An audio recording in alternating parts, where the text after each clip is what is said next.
Narito na ang mga nagbabagang balita sa oras na ito. Binaha ang maraming lugar sa bansa dahil sa patuloy na pag-ulan bunsod ng habagat. Sa Parañaque City, nalubog sa baha ang mga residente ng Valley 2 sa Barangay San Isidro. Sabado ng gabi nang magsimulang maranasan ang baha. Kanya-kanyang diskarte sa paglikas mula sa mataas na tubig ang mga residente. Ang ilan gumamit na ng balsang kawayan at lumang refrigerator. Hanggang ngayong linggo ay hindi pa rin umano humuhupa ang baha roon.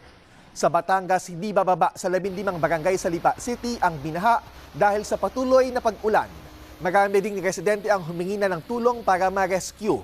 Hirap ding madaanan ang ilang kalsada dahil sa mataas na tubig. Isa naman ang naitalang patay sa bayan ng Cuenca matapos umanong makuryente. Sa Oriental Mindoro, isinailalim na ng lokal na pamahalaan ang buong probinsya sa Blue Alert. Inabisuhan na din ang mga residente na nakatira sa bababang lugar na lumikas. Mahigit 40 barangay sa probinsya ang lubog sa baha dahil sa patuloy na pag-ulan. Marami ring kalsada ang hindi madaanan at may mga pagguho din ng lupa na naitala. Samantala, binuksan na ang 8 gates ng Ambuklao Dam sa Bocod, Benguet kaninang alas 5:30 ng umaga. Kasunod ito ng magdamag na malakas na ulan at patuloy na pagtaas ng tubig sa dam na dulot ng habagat.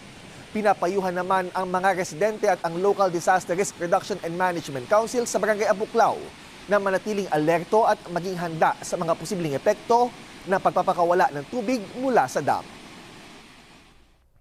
At yan ang mga nagbabagang balita sa oras na ito. Ako po si Jervis Manahan. At narito na ang mga balitang dapat abangan mamaya sa TV Patrol Weekend. Pami-pamilya lumikas sa kaliwat kanang pagbaha sa Metro Manila at mga probinsya dulot ng habagat. Rider patay matapos mapagsakan ng sinisilungang puno sa kasagsagan ng ulan sa Antipolo City. At Das Dia, i-level up ang aktingan sa bagong pelikula. Ang detalye, mamaya sa TV Patrol Weekend.